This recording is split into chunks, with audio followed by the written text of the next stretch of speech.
ఇప్పటి నుంచే మన ప్రణాళిక కూడా తయారు చేసుకుంటాం. ఆ విధంగా మనం ముందుకెళ్ళే దాంట్లో ఫస్ట్ ఈ సెక్టార్స్ అన్నింటిగా మనం అభివృద్ధి చేసుకుంటూ ముందుకెళ్ళే దాంట్లో మనం వెళ్తున్నాం అని చెప్పి మీకు తెలియజేసుకుంటూ వరుస ప్రోగ్రాంలన్నీ మొన్న సరళమైన ప్రోగ్రాం, మరి మీరు గ్రామాల్లో మీరు కూడా ఓటర్ల సవరణ కార్యక్రమం, అది కూడా యాక్టివ్ ఉండాలి 3 పార్టీలు. దాని తర్వాత మొన్న 16వ తారీఖు దాచిపల్లిలో 2 సంవత్సరాల పరిపాలన విజేత సభ, ఈరోజు అన్నదాత సుఖీభవ, తర్వాత 3వ శనివారం స్వచ్ఛాంధ్ర, ఈరోజే అంగన్వాడీ ఈరోజే దానికి వెళ్ళమన్నారు. ఇక వరుస ప్రోగ్రామ్స్ వస్తూ ఉంటాయి. వచ్చిన ఎప్పుడు ఏ ప్రోగ్రాం వచ్చినా ఇక్కడ ఈ నియోజకవర్గంలో నేను చూస్తూ ఉన్నా. ఈరోజు వచ్చాక రేపు రావాలి, రేపు కూడా వస్తారు పిలిస్తే. ఇది ఒక రకంగా అదృష్టం. ఇటువంటి మంచి కార్యకర్తలు నాయకులు నియోజకవర్గంలో ఉన్నందుకు అదృష్టంగా భావిస్తుంది. అందుకని మన నియోజకవర్గం ఎప్పుడు కూడా టాప్ 10లో ఉంటుంది. అసలు ఏం తీసుకున్నాం, సంకల్పం తీసుకున్నా, ఇంకోటి తీసుకున్నా, పంతీరులో చూసుకున్నా, ముఖ్యమంత్రి గారికి అభిమానంగా ఉండే నియోజకవర్గంలో చూసుకున్నా, మనం టాప్ 10లో ఉంటాం. అందుకనే రాష్ట్రంలో మెడికల్ కాలేజీ ఎందుకంటే భిన్నంగా మన మెడికల్ కాలేజీని గవర్నమెంట్ సెక్టార్లో ఉంచిన ఏకైక మెడికల్ కాలేజీ మన పిల్లల మెడికల్ కాలేజీ. ఈ విధంగా అన్ని అభివృద్ధి కార్యక్రమాల్లో మనం మన కార్యకర్తలు, నాయకులు, మన ప్రజల మనోభావాలకు అనుగుణంగా మనం ముందుకెళ్తామని చెప్పి కూడా తెలియజేసుకుంటూ అందరూ కూడా భోజనం టైం అయింది. అందరూ కూడా భోజనం చేసిన మళ్ళా ప్రధానమంత్రి గారు, తర్వాత ముఖ్యమంత్రి గారి ప్రసంగాలు ఇది కూడా ఉంటాయి, చూసుకొని వెళ్ళవలసిందిగా కోరుకుంటూ చాలా సంతోషం. పెద్ద ఎత్తున కార్యక్రమానికి వచ్చిన మీకు పేరు పేరున 3 పార్టీల నాయకులకి, వేదిక పైన ఉన్న అందరికీ మీకు పేరు పేరు నమస్కారాలు, ధన్యవాదాలు. జై హింద్, నమస్కారం.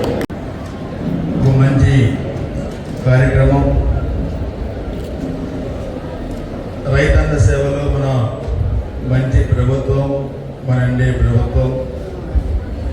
అన్నదాత సుఖీభవ, పిఎం కిసాన్, కేంద్ర రాష్ట్ర ప్రభుత్వాల ఇద్దరి సహకారంతో ఈరోజు రాష్ట్ర వ్యాప్తంగా కూడా రైతుల ఖాతాల్లోకి 7,000 రూపాయలు, రాష్ట్ర ప్రభుత్వం 5,000, కేంద్ర ప్రభుత్వం 2,000 కలిపి 7,000 రూపాయలు ఈరోజు ఈ అన్నదాత సుఖీభవ కార్యక్రమంలో రైతుల ఖాతాల్లో జమ చేస్తున్నారు.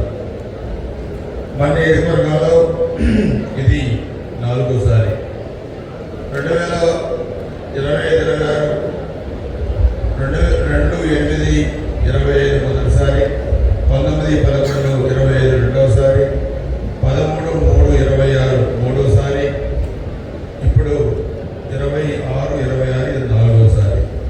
ఈరోజు మొత్తం 35,676 మంది రైతులకి 23,13,00,000 రూపాయలు ఈరోజు ఖాతాల్లో కూడా వేయడం జరుగుతుంది. మొత్తం 4 సార్లు కలిపి 90 కోట్ల రూపాయలు కూడా ఖాతాల్లో మనం జమ చేశాం. ఎన్నికలకు ముందు ఇచ్చిన హామీలు ఈ ప్రభుత్వం ముఖ్యంగా రైతాంగాన్ని దృష్టిలో పెట్టుకొని ఏ విధంగా అమలు చేస్తూ ఉందనేది కూడా మనం గతంలో చాలాసార్లు చెప్పాం. 14, 19 మన ప్రభుత్వానికి, 19, 24 వైసీపీ ప్రభుత్వానికి, మళ్ళా 24, 26 ఈ 2 సంవత్సరాల మన ఎన్డీఏ ప్రభుత్వానికి రైతాంగం విషయంలో, రైతులకి మేలు చేసే విషయంలో ఆ ప్రభుత్వానికి మన ప్రభుత్వానికి తేడా మీరు చూశారు. ఇది రైతులకి పట్టణం పెట్టే ప్రభుత్వం. రైతులు పండించిన పంటని గిట్టుబాటు ధర కల్పించి సామాన్య ప్రజలకి, పేద ప్రజలకి మరి ఉపాధి అన్నం పెట్టే ప్రభుత్వం. ఈరోజు రైతు రాజు, రైతు దేశానికి వెన్నెముక. కానీ నా వ్యక్తిగత అభిప్రాయం, ఈరోజు ఇండస్ట్రీ పెట్టిన ఒక పాఠశాల గుడ్డ సూది తయారు చేసిన ఆ గుడ్డ సూది ఆయనే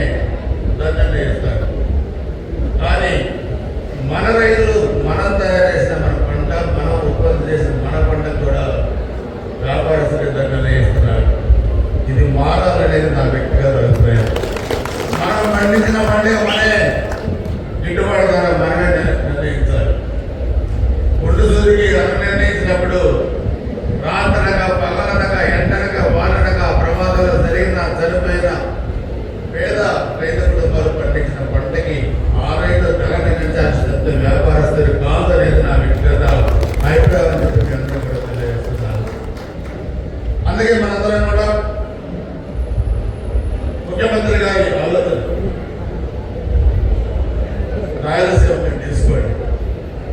ఒకప్పుడు రాయలసీమ, ఫ్యాక్షన్ సీమ, ఈరోజు రత్నాల సీమ రాయలసీమ. శ్రీకృష్ణదేవరాయల కాలంలో రాయలసీమ ఏ విధంగా ఉండేదో రత్నాల సీమ ఈరోజు అదే. అభినవ శ్రీకృష్ణదేవరాయలు చంద్రబాబు నాయుడు గారి కాలంలో కూడా రాయలసీమ రత్నాల సీమ ఈరోజు ఉంది. దానికి కారణం మేము 30 సంవత్సరాల మీద ముఖ్యమంత్రి గారిని చూశాం. ఆయన ముఖ్యమంత్రి అయినప్పుడు పల్నాడు కానీ రాయలసీమ కానీ ఫ్యాక్షన్ జోన్స్, హత్య రాజకీయాలు, మనుషులు చనిపోవడం, రక్తపాతం ఇవన్నీ కూడా చూసిన ఆయన ఈ కండలు మార్చాలనే ఉద్దేశంతో రాయలసీమలో పల్నాడులో ఫ్యాక్షన్ కంట్రోల్ చేశారు. అక్కడ నుంచి చూస్తే హార్టికల్చర్ హబ్గా తయారు చేశారు రాయలసీమని, మన పల్నాడు ప్రాంతాన్ని అగ్రికల్చర్ హబ్గా తయారు చేశారు. ఈరోజు రాయలసీమ చూస్తే హార్టికల్చర్ దేశం మొత్తం మీద ఎక్కువ పంటలు పండించేది రాయలసీమ, దాని తర్వాత మన పల్నాడు. అక్కడ రైతులు ఈరోజు ఇంటర్నేషనల్ నేషనల్ మార్కెట్లో ఆన్లైన్ ట్రేడింగ్ చేస్తున్నారు.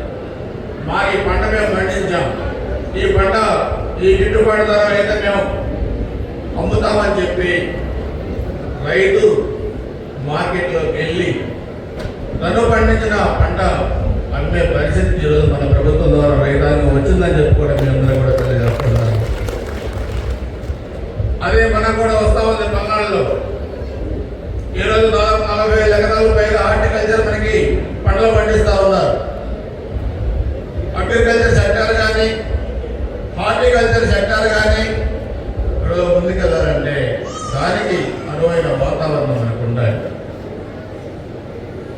నీళ్లు చివరి భూముల వరకు నీళ్లు రావాలి. కాలువ రిపేర్ చేస్తేనే నీళ్ళు వస్తాయి. కానీ 5 సంవత్సరాల వాళ్ళు కాలువ రిపేర్ చేయలేదు. అసలు అగ్రికల్చర్ హార్టికల్చర్ డిపార్ట్మెంట్ ఉందో లేదో తెలియదు. రైతులకి దైవాల స్ప్రేలు కానీ పనిముట్లు కానీ ట్రాక్టర్స్ కానీ ఇవన్నీ ఇవ్వలేవు.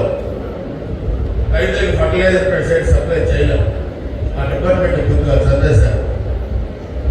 19 మంది మనం ఒక్కొక్క మండలానికి 200 ట్రాక్టర్లు ఇచ్చాము. పేదవాళ్ళు చాలా మంది ఉన్నారు. హాస్పిటల్కి పోతే ఈరోజు సీఎం ఇప్పటికే దాదాపు 8 కోట్ల చదువు ఇప్పించాం. పార్టీలు కూడా చూడకుండా ఇప్పించాం. హాస్పిటల్కి పోతే పెద్ద పెద్ద బిల్లులు అయితే ఉన్నాయి. అందుకే నేను ఒక నిర్ణయం తీసుకున్నాను. మెడికల్ నిపుణులు కూడా క్యాన్సర్ బాధితులు ఎక్కువ మంది ఉన్నారు మన నియోజకవర్గంలో. మన కూడా నేను హాస్పిటల్లో చెప్పాను. వచ్చేవి 10 రోజుల్లో 2 బస్సులు తెప్పిస్తున్నారు. ఒక్కొక్క బస్సు 150 లక్షలు ఒక్కొక్క డాక్టర్స్ దగ్గర ఉంటాయి హైదరాబాద్లో. తెచ్చి మన మండలాల్లో ఒక్కొక్క రోజు ఒక్కొక్క బస్సు పెట్టి టెస్టులన్నీ చేపిస్తాం. వచ్చిన వాళ్ళందరికీ కూడా మన నియోజకవర్గంలో క్యాన్సర్ టెస్టులు చేయించి మళ్ళా నాటిన వాళ్ళతో మాట్లాడి సర్జరీస్ కానీ వైద్యం కానీ మెడిసిన్స్ కానీ రూపాయి ఖర్చు లేకుండా వైద్య చికిత్స చేయించే బాధ్యతలు మనం తీసుకోకూడదా అని చెప్పుకోవడానికి. 2 ఎడ్యుకేషన్. మన నియోజకవర్గంలో ఎన్ని స్కూల్స్ ఉన్నాయి? ఎలిమెంటరీ స్కూల్స్ ఎన్ని ఉన్నాయి? హై స్కూల్స్ ఎన్ని ఉన్నాయి? కాలేజెస్ కానీ ఇవన్నీ కూడా అవి ఇన్ఫ్రాస్ట్రక్చర్ ఏ విధంగా ఉంది? దాన్ని ఎలా వాళ్ళు రాడు అని చెప్పి డబ్బులు రాజేసుకుని వెళ్ళిపోయారు. కట్టకుండా బిల్డింగ్స్ కొంచెం కావాలి, ఎక్విప్మెంట్ కొంత కావాలి. అది కూడా ప్రభుత్వం గౌరవనీయులు మన ఎడ్యుకేషన్ మినిస్టర్ లోకేష్ బాబు నిధులు ఎక్కువ ఇస్తూ ఉన్నారు. వాటిని కూడా మనం అన్నీ కూడా స్కూల్స్ని బ్రహ్మాండంగా తయారు చేయబోతున్నాం. ఇంకొక కార్పొరేట్ కంపెనీతో కూడా నేను మాట్లాడాను. వాళ్ళు కూడా సిఎస్ఆర్ ఫండ్స్లో అన్ని స్కూల్స్ స్కూల్స్ దత్తత తీసుకొని ఒక స్కూల్కి ఏం కావాలో అవన్నీ కూడా ఇచ్చేదానికి ప్రభుత్వంతో పాటు వాళ్ళ సహకారం కూడా తీసుకోబోతున్నామని చెప్పి కూడా మీ అందరికీ కూడా తెలియజేస్తా ఉన్నారు. ఒకటి టూరిజం, తర్వాత మనకి ఎండోమెంట్స్ డిపార్ట్మెంట్ అది కూడా మనకు ఉన్నాయి. లైన్ ఒకటి, మనకి గుర్తుకొండ ఒకటి, అదేవిధంగా మోజంపాడు, ఇవి కూడా మనం వచ్చే పుష్కరాల కల్లా బాగా డెవలప్ చేయాలి. జూలై 4వ తారీఖున దైదా టెంపుల్ దగ్గర ఎండోమెంట్ మినిస్టర్ గారు, టూరిజం మినిస్టర్ గారు, మన కలెక్టర్ గారు, ఎంపీ గారు, ఇన్ఛార్జ్ మినిస్టర్ గారు మనందరం కూడా రావాలి. అంటే అప్పటికి ఇంకా 2 సంవత్సరాలు మనకి పుష్కరాలు ఉంటాయి. 2016లో మనం చేశాము, మళ్ళీ 28లో మన టైంలోనే వస్తూ ఉన్నాయి. ఏ విధంగా అభివృద్ధి చేయాలి టెంపుల్స్ని, టూరిజంని ఏ విధంగా అభివృద్ధి చేయాలి, ఆదాయాన్ని ఏ విధంగా మన పల్నాడు ప్రాంతాలకు పెంచాలనే కూడా మనం ఆలోచిస్తూ ఉన్నాం. ఇవన్నీ కూడా మన ముందున్న లక్ష్యాలు. సో అందుకని మనం మంచి చేస్తూ ఉంటే ఆ వైసీపీ వాళ్ళకి మాత్రం వాళ్ళకి ఒకటే మంచి చేయకూడదు. ఎవరు ఎక్కడ రాష్ట్రంలో సరిపోతారా, పోయి అక్కడ వాలాలా, అక్కడ స్వరాజకీయాలు చేయాలి. ఇది వాళ్ళ పని. బాబాయ్ చెప్పిన వాళ్ళు, తల్లిని చెల్లిని బజార్లో పెట్టిన వాళ్ళు, హత్య రాజకీయాలు చేసి 5 సంవత్సరాలు రాష్ట్రాన్ని ఆర్థికంగా భద్రావస్థలో తీసుకెళ్ళిన వాళ్ళు ఈరోజు గీతలు చెబుతున్నారు. కాబట్టి మనందరం కూడా ఆలోచించాల్సిన అవసరం ఉంది. ఒక దుర్మార్గుల చేతిలో రాష్ట్రం పోతే 5 సంవత్సరాలు ఏ విధంగా మనం 20 సంవత్సరాలు ఎన్నికలు వెళ్ళాము, ఆర్థిక ఏ విధంగా పతనం అయిపోయాము మనం చూసాము. 14-19 మధ్య ముఖ్యమంత్రి గారి దగ్గరికి వెళ్తే 100 కోట్లు కావాలంటే 2 నిమిషాల్లో సర్టిఫికేట్ ఇస్తుంది వచ్చేవాళ్ళు. 2 కోట్ల రూపాయలు కావాలంటే ఇబ్బందికర పరిస్థితి మన ప్రభుత్వంలో ఉంది. ఆ రాక్షసుల పరిపాలన వల్ల. అందుకే మనం ఎప్పుడు కూడా రాజకీయాల్లో అప్రమత్తంగా ఉండాలి. ఆ యువతలో వాడేదో మాట్లాడుతున్నట్టు కాదు. ఎప్పటికప్పుడు రాక్షసులు ఎప్పుడు కూడా వాళ్ళు ఎప్పుడు కూడా చెడగొట్టే దీంట్లోనే ఉంటారు. మనం జాగ్రత్తగా ఎప్పటికప్పుడు ఉండి మనం ఏ నష్టపోయే మతాల్లో మనం ఇప్పుడు 2 సంవత్సరాల్లో ముఖ్యమంత్రి గారు చంద్రబాబు నాయుడు గారు, డిప్యూటీ సీఎం పవన్ కళ్యాణ్ గారు, భారతీయ జనతా పార్టీ కేంద్ర ప్రభుత్వ సహకారం తీసుకొని మన రాష్ట్ర అభివృద్ధులు ఎలా ముందుకు తీసుకెళ్తున్నాం ఇవన్నీ కూడా మనం చూస్తా ఉన్నాం. కులాల మధ్య కుంపట్లు, మతాల మధ్య కుంపట్లు అనేది విజయవాడ జరిగితే దానికి కులరంగు పోయటం, ఎక్కడైనా జరిగితే కులరంగు పోయటం. అందుకని డిప్యూటీ సీఎం గారు పవన్ కళ్యాణ్ గారు ఎప్పుడు చెప్తారు, జాగ్రత్తగా ఉండండి పెట్టుకొని. ఇక్కడ కులాలు కాదు కావాల్సింది సమాజం. సమాజంలో ఉన్న అన్ని కులాలు మనకు అన్నదమ్ములే. కులాల మధ్య కుంపట్లు పెట్టాలని చూసే వైసీపీ పార్టీని ఎప్పుడు అధికారులకు రాగంలో కూడదనేది మన 3 పార్టీల జయమని చెప్పుకొని మీకు తెలియజేస్తున్నాను. అందుకే ఈ నియోజకవర్గాల్లో ఒక సుదీర్ఘమైన అనుబంధం మీతో నాకు ఉంది కాబట్టి నేను ఒక విజన్తో ముందుకెళ్తా ఉన్నాను. వచ్చే నెలలో జూలై 2nd వీక్లో మెగా జాబ్ మేళా, దాదాపు 100 పెద్ద పెద్ద కంపెనీలు మనం పిల్లలు తీసుకొస్తా ఉన్నాం. ఒక 1000 మంది పిల్లలకి ఉద్యోగాలు ఇప్పించాలనేది కూడా మన కాన్సెప్ట్ చెప్పుకోవడం మీకు తెలియజేస్తా ఉన్నాం.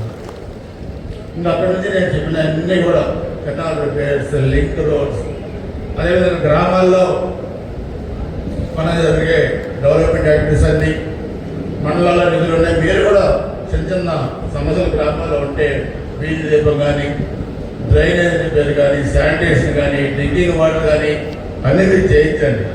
రేపు లోకల్ బాడీస్ వచ్చినప్పుడు మీరు మిమ్మల్ని అడుగుతారు. మనకి 25 నుంచి 45 రోజులు మనం 3 పార్టీల వల్ల గ్రామాలకు వెళ్ళాలి. గ్రామాలకు వెళ్ళినప్పుడు బలుపు లేదు, గ్రామాలకు వెళ్ళినప్పుడు కాలం లేదని నన్ను అడిగితే మాత్రం మీరే బాధ్యత.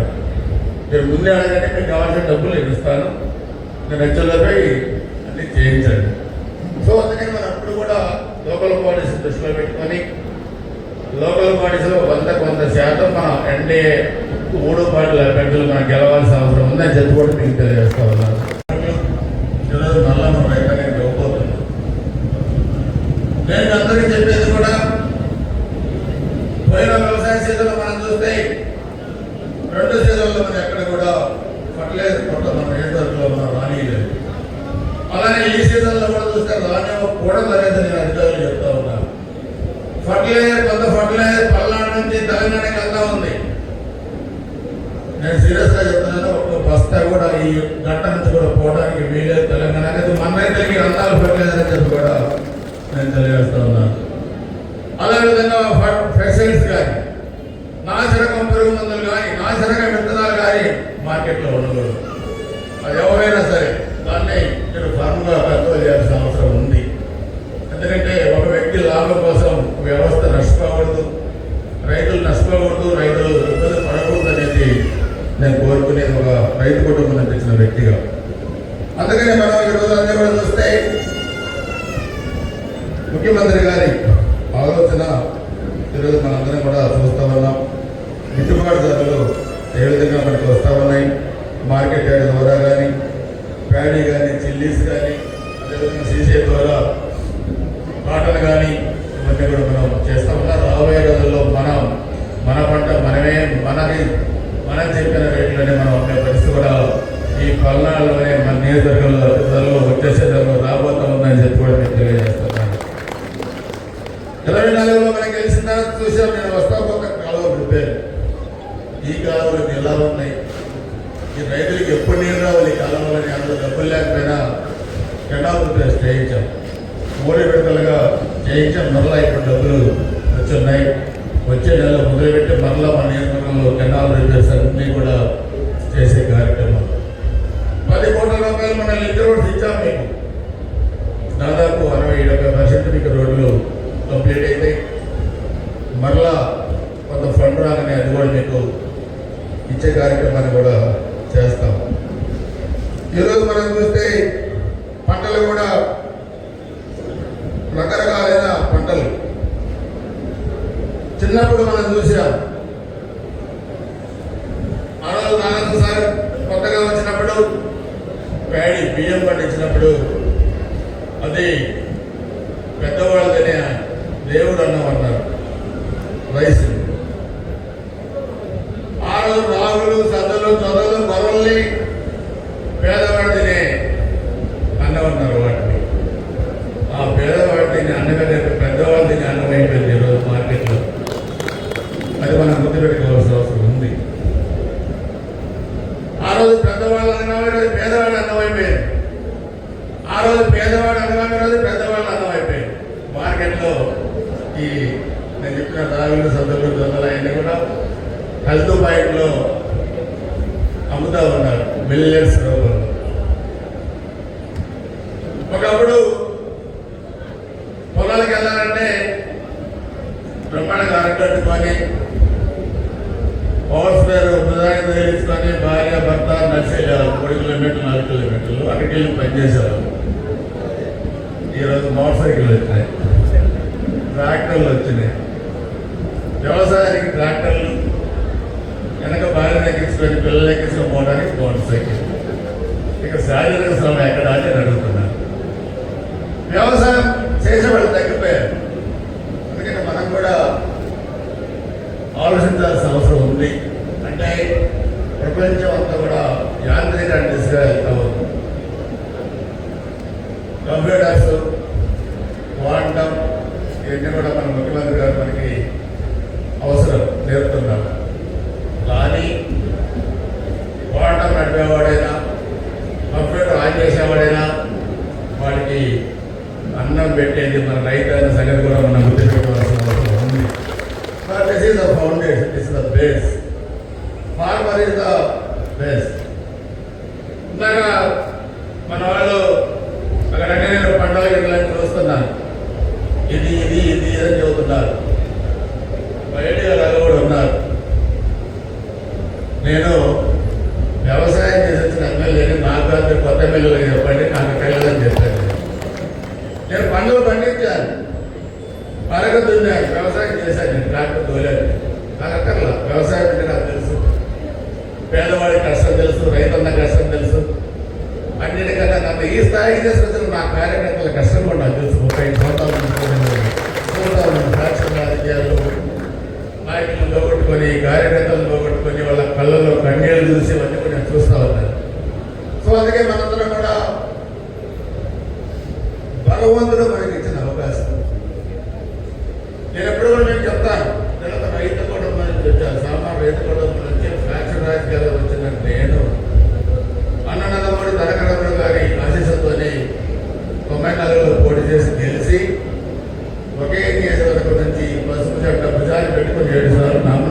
ఆయనకు అవకాశం కల్పించింది ఈ గుజరాత్ నియోజకవర్గం కుటుంబ సభ్యులందరూ కూడా.